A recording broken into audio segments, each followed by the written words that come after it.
okoze bulungi okomawo nate okuwulira enjiri eno. Catherine Mitala nze njikutuusaako, nze omubuulizi w'enjiri. Tugenda kusoma mu kitabo kya Yokana essuula ya 3, tutandikire ku lunyiriri olw'16 oba katutandikire ku nnyiriri olw'15. Lugamba buli muntu yenna amukkiriza abeere n'obulamu obutaggwaawo mu ye, kubanga Katonda bwe yayagala ensi n'okuwaayo n'awaayo omwana we eyazaalibwa omu yekka, buli muntu yenna amukkiriza aleme okubula naye abeere n'obulamu obutaggwaawo. Kubanga Katonda teyatuma mwana we okusalira ensi omusango, naye ensi erokokere ku ye. Buli muntu yenna amukkiriza, Bayibuli bw'egambye, buli muntu yenna amukkiriza abeere n'obulamu obutaggwaawo. Bannange, obulamu obutaggwaawo obwo, mujjukire nti obulamu buno bwe tubeeramu bwa kaseera buseera. Omuntu awangadde ennyo tasobola kutuusa myaka 2, kubanga ennaku z'obulamu bwaffe zaasalibwako. Naye waliyo ate obulamu era obutaggwaawo, nga buli bwa mirembe n'emirembe. Tuyinza tutya okuyingira mu bulamu obwo obutaggwaawo? Nti amukkiriza. Naye buli muntu yenna amukkiriza abeere n'obulamu obutaggwaawo. Ani atandyagadde bulamu butaggwaawo? Tewali atandyagadde bulamu butaggwaawo. Olaba buno obw'oku nsi tubwagala, ne weekuuma kano ne bagamba kano kakola kino n'okagira kali kagira. Bannange, twagala obulamu naye era buggwaawo. Ne bw'obujjanjaba otya, ne bweweegendereza otya, obulamu era bwo buggwaawo. Era buliggwaawo. Ne bw'oliba mwegendereza nnyo n'owangala emyaka egisukka mu 100, naye era buliggwaawo. Naye agambye nti oyo ye amukkiriza abeere n'obulamu obutaggwaawo. Nze njagala nnyo obulamu obwo obutaggwaawo bannange, mbwagala nnyo, era kyovudde olaba nga nasembeza Yesu Kristo okubeera omulokozi wange. Agamba mu lw'16 nti kubanga Katonda bwe yayagala ensi bw'ati n'okuwaayo n'awaayo omwana we yazaalibwa omu yekka. Katonda bwe yayagala ensi ng'ayagala ffenna tugende mu bulamu obutaggwaawo, n'awaayo omwana we Yesu Kristo eyazaalibwa omu yekka, nti buli muntu yenna amukkiriza aleme okubula. Waliwo nno n'okubula. Ebintu byewuunyisa, waliwo n'okubula. Omuntu n'abula nga mu bulamu obutaggwaawo taliiyo, nga ne bw'omunoonya otya tolimulaba. Buli muntu yenna amukkiriza abeere n'obulamu obutaggwaawo. Kanziremu olw'16 nti kubanga Katonda bwe yayagala ensi bw'ati n'okuwaayo n'awaayo omwana we eyazaalibwa omu yekka, buli muntu yenna amukkiriza aleme okubula naye abeere n'obulamu obutaggwaawo. Bannange, waliwo obulamu obutaggwaawo n'okubula.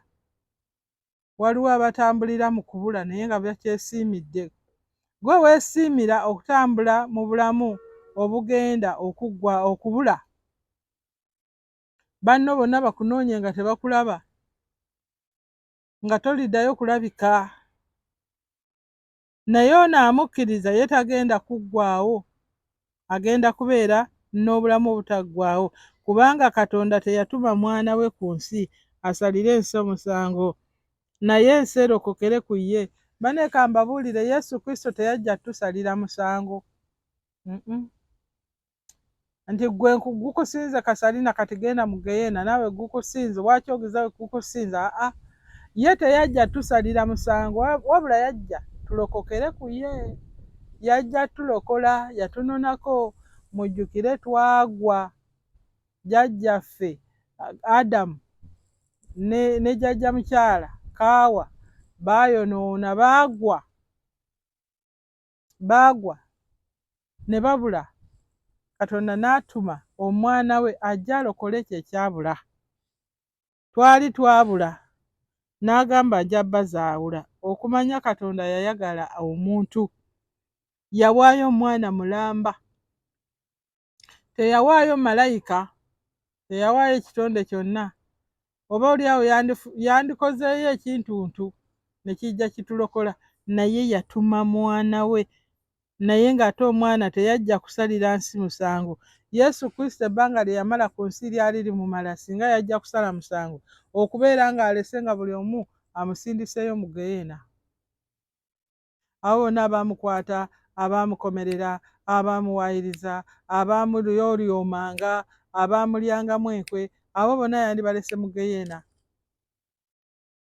Tetwandibaddewo n'olwaleero, teyajja tusalira musango tikati gwe wayonoona gukusinze genda mu Geyeena. Nedda, yajja tulokokere ku ye,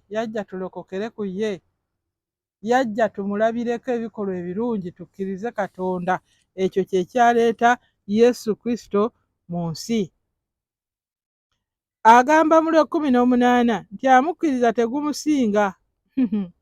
Bannange, nze saagala kusingibwa musango, saagala kusingibwa musango, saagalira ddala. Ne bagamba kasalina gukusinze. Edda twakolanga effujjo eyo, naye era newankubadde ekintu ng'okimanyi gw'okikoze ng'okyegaana, kubanga toyagala kusingibwa musango. Omuntu yenna bw'asingibwa omusango, ebibye biba bibi. Ne bagamba gundi gukusinze, ebibyo biba bibi nnyo, nga basobola okukuba kibooko, basobola okuga togenda kulya, basobola okuteekako ekibonerezo kyonna nti gumusinze. Lwaki oyagala gukusinge gundi gwe? Lwaki ogaanye okukkiriza Yesu omusango gukusinge? Kyeyagalire ng'ate Yesu ye Katonda yatuteerawo omwana we omusango guleme okutusinga. Muntu mulamba gwe yateekawo mwana n'obwana mwana, omusango guleme okutusinga, naye gwera n'ogamba kagunsinge, n'okola buli ffujjo lyonna era gukusinge. Atamukkiriza gumaze okumusinga. Bannange, bw'oba tokkiriza Yesu Kristo okubeera mulokozi wo, otambula ku nsi kuno tukulaba weewaawo, naye gwamala dda okusinga. Okuggyako nga kati wejjuludde n'ogamba nsembeze Yesu Kristo abeere mu bulamu bwange, abeere Mukama w'omwoyo gwange, abeere Mukama mu bulamu bwange, kubanga gumaze okumusinga, kubanga takkiriza linnya lya mwana eyazaalibwa omu yekka owa Katonda. Bannange, tubalaajanira, kyemuvudde mutulaba eyo ku nguudo n'obuzindaalo, kyemuvudde mutulaba nga tubuulira n'obuzindaalo bwe bayita mu kalakaasa, ne tukuba zi kulusedi, ne tubatuukako mu mayumba gammwe, ne tubuulira enjiri ng'eno, kubanga tetwagala gubasinge. Ekintu ekigambibwa nti gundi omusango gwamusinze, ne bw'aba abadde awoza ne munne, aba alina okusasulira ekyo ekimusinze, aba alina okusasulira. Kati muganda wange, nkwegayiridde, tokkiriza kusingibwa, tokkiriza kwewaayo bw'otyo kalamba. Waliwo ky'oyinza okukola oleme okusingibwa omusango. Waliwo ky'oyinza okukola, kyekiruwa? Okukkiriza omusango guleme kusinga, okukkiriza Yesu Kristo okubeera Omukama ow'obulamu bwo. Nti naye oyo gumaze okumusinga. Bannange, bw'aba muntu wo nga mwagenze mu kkooti ne bagamba gumusinze, mwenna muvaayo nga mukaaba, kubanga omuntu wammwe omusango gukoze eki? Gumusinze. Nti naye lwaki gumusinga? Nti lwa butakkiriza omwana eyazaalibwa mu yekka.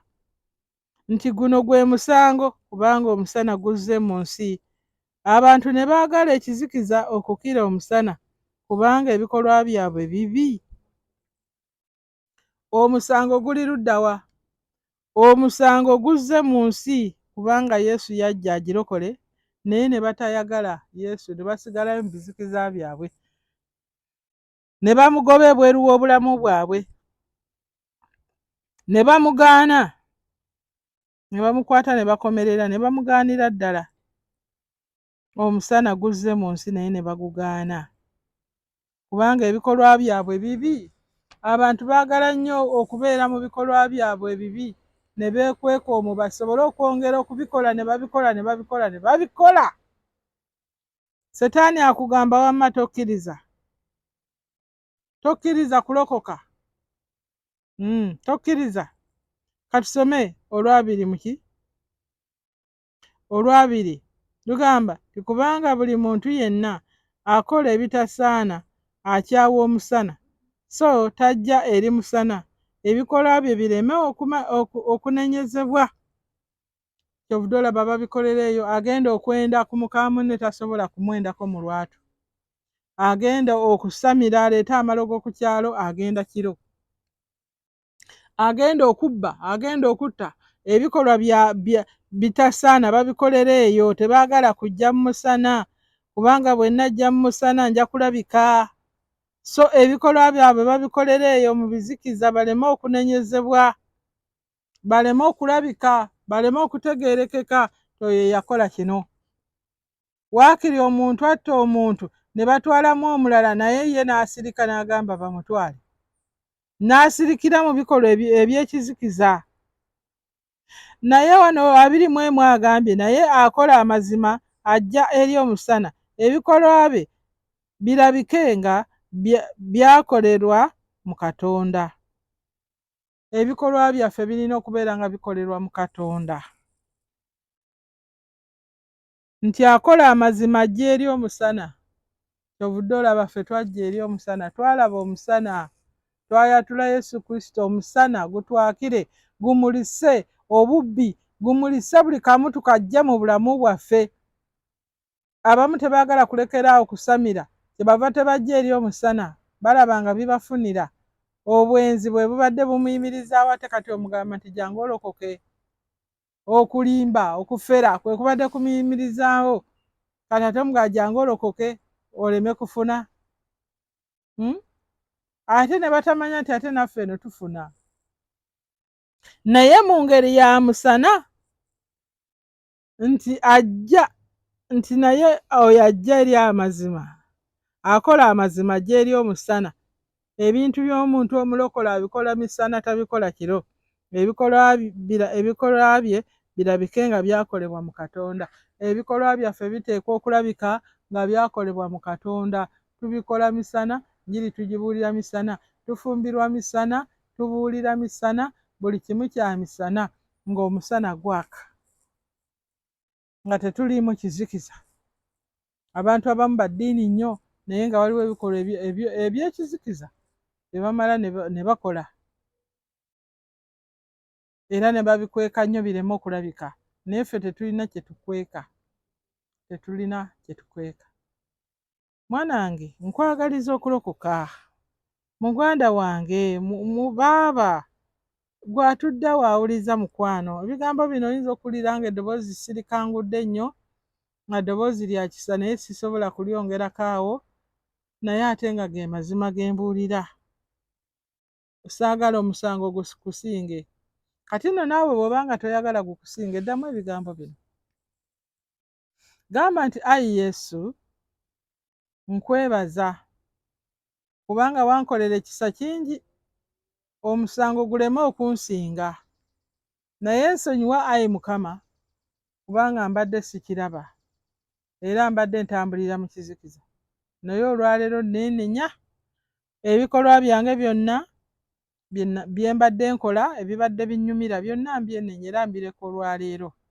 Ondokole, onnyambe, nfuuke omu ku bayigirizwa abo mu linnya erya Yesu Kristo Mukama waffe.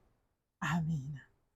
Gwe ky'okoze, ekyo ye decision oba okusalawo kw'okoze okwo okukyasinga amaanyi mu bulamu bwo, okugenda okuyamba obutabula.